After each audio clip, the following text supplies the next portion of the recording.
Hi all, welcome to football arena. Brazilian താരങ്ങൾ ഗോളടിച്ച ഒരു ദിവസമായിരുന്നു ഇന്നലെ കടന്നുപോയത്. ഇന്നലെ നടന്ന സൗഹൃദ മത്സരത്തിൽ റയൽ മാഡ്രിഡിന് സമനില വഴങ്ങേണ്ടി വന്നിരുന്നു. ഫിയറന്റീന 2-2 എന്ന നിലയിലാണ് അവരെ സമനിലയിൽ തളച്ചത്. അതായത് മത്സരത്തിന്റെ 12ാമത്തെ മിനിറ്റിൽ ബ്രസീലിയൻ സൂപ്പർ താരമായ എൻട്രിക്ക് റയലിന് വേണ്ടി ഗോൾ നേടിയിരുന്നു. ഒരു ഫസ്റ്റ് ടൈം ഷോട്ടിലൂടെയാണ് എൻട്രിക്കിന്റെ ഗോൾ പിറന്നത്. പിന്നീട് 24ാമത്തെ മിനിറ്റിൽ റയലിന് വേണ്ടി സിറിയ ഒരു ഗോൾ കണ്ടെത്തി. പക്ഷേ പിക്കോളി 41ാമത്തെ മിനിറ്റിലും മോയ്സെ കീൻ 58ാമത്തെ മിനിറ്റിലും ഫിയോറന്റീനയ്ക്ക് വേണ്ടി തിരിച്ചടിക്കുകയായിരുന്നു. ഇങ്ങനെയാണ് രണ്ട് ടീമുകളും 2 ഗോളുകൾ നേടിക്കൊണ്ട് ഈ മത്സരം സമനിലയിൽ പിരിഞ്ഞിട്ടുള്ളത്.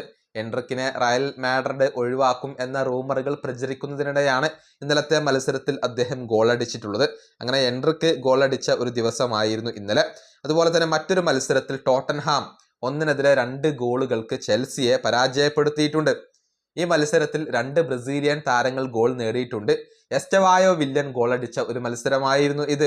മത്സരത്തിന്റെ 21ാമത്തെ മിനിറ്റിലാണ് എസ്റ്റവായോ വില്ലന്റെ ഗോൾ പിറന്നത്. പക്ഷെ അതിനു മുന്നേ തന്നെ ടോട്ടൻഹാം ലീഡ് നേടിയിരുന്നു. സാൻഡ്രോ ടൊണാലി 17ാമത്തെ മിനിറ്റിൽ ടോട്ടൻഹാമിന് ലീഡ് നേടിക്കൊടുത്തു. പക്ഷെ എസ്റ്റവായോ വില്ലൻ സമനില പിടിച്ചു.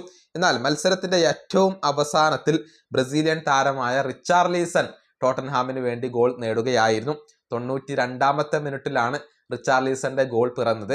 ഇതോടുകൂടി ചെൽസിയെ പരാജയപ്പെടുത്താൻ ടോട്ടൻഹാമിന് സാധിക്കുകയും ചെയ്തു എന്നുള്ളതാണ്. മറ്റൊരു മത്സരത്തിൽ മാഞ്ചസ്റ്റർ സിറ്റിയും ഇന്റർ മിലാനും സമനിലയിൽ പിരിയുകയായിരുന്നു. പക്ഷെ പിന്നീട് പെനാൽറ്റി ഷൂട്ടൌട്ടിൽ ഇന്റർ മിലാൻ വിജയിച്ചു എന്നുള്ളതാണ്. അതോടൊപ്പം 1-2 ഗോളുകൾക്ക് അത്ലറ്റിക്കോ മാഡ്രിഡിനെ പരാജയപ്പെടുത്താൻ മാഞ്ചസ്റ്റർ യുണൈറ്റഡിന് കഴിഞ്ഞിട്ടുണ്ട്. എംബുമോയുടെ ഇരട്ട ഗോളുകളാണ് മാഞ്ചസ്റ്റർ യുണൈറ്റഡിന് ഈ ഒരു വിജയം സമ്മാനിച്ചിട്ടുള്ളത്. ഇനി ഇന്റർ മയാമി ഇന്നത്തെ മത്സരത്തിൽ സമനില വഴങ്ങിയിട്ടുണ്ട്. കൊളംബസിനോടാണ് സമനില വഴങ്ങിയിട്ടുള്ളത്. 2 ടീമുകളും 2 ഗോളുകൾ വീതം നേടുകയായിരുന്നു.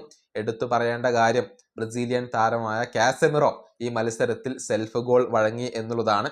അതേസമയം സുവാരസ് ഈ മത്സരത്തിൽ ഇന്റർ മയാമിക്ക് വേണ്ടി ഒരു ഗോൾ കണ്ടെത്തിയിട്ടുണ്ട്. കാസമിറോക്ക് തുടക്കം പിഴച്ചു എന്ന് പറയേണ്ടി വരും. ഒരു സെൽഫ് ഗോൾ അദ്ദേഹം വഴങ്ങിയിട്ടുണ്ട്. ഇന്ന് നടന്ന കോപ്പാഡോ ബ്രസീലിലെ ആദ്യ ലെഗ് മത്സരത്തിൽ സാന്റോസ് സമനില വഴങ്ങിയിട്ടുണ്ട്. റമോ എന്ന ടീമിനോടാണ് ഗോൾ രഹിത സമനില വഴങ്ങിയിട്ടുള്ളത്. 2 ടീമുകൾക്കും ഗോളുകൾ ഒന്നും നേടാൻ കഴിഞ്ഞിരുന്നില്ല.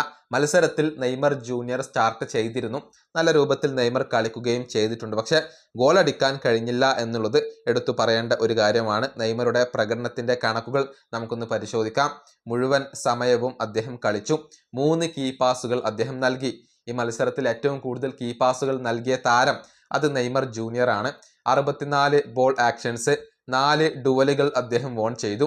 3 ഫൗളുകൾ അദ്ദേഹത്തിന് നേരിടേണ്ടി വന്നു. മത്സരത്തിൽ ഏറ്റവും കൂടുതൽ ഫൗളുകൾ നേരിടേണ്ടി വന്ന താരം നെയ്മർ ജൂനിയർ ആണ്. സോഫാ സ്കോറിന്റെ ഒരു റേറ്റിംഗ് 7.0 ആണ്. മികച്ച രൂപത്തിൽ അതല്ലെങ്കിൽ മോശമല്ലാത്ത രൂപത്തിൽ നെയ്മർ ജൂനിയർ ഈ മത്സരത്തിൽ കളിച്ചിട്ടുണ്ട്. പക്ഷെ വിജയിക്കാൻ കഴിഞ്ഞില്ല എന്നുള്ളത് സാന്റോസിനെ സംബന്ധിച്ചിടത്തോളം നിരാശ നൽകുന്ന കാര്യമാണ്. ഈ വീഡിയോ അവസാനിപ്പിക്കുന്നു. അടുത്തൊരു കാണാം.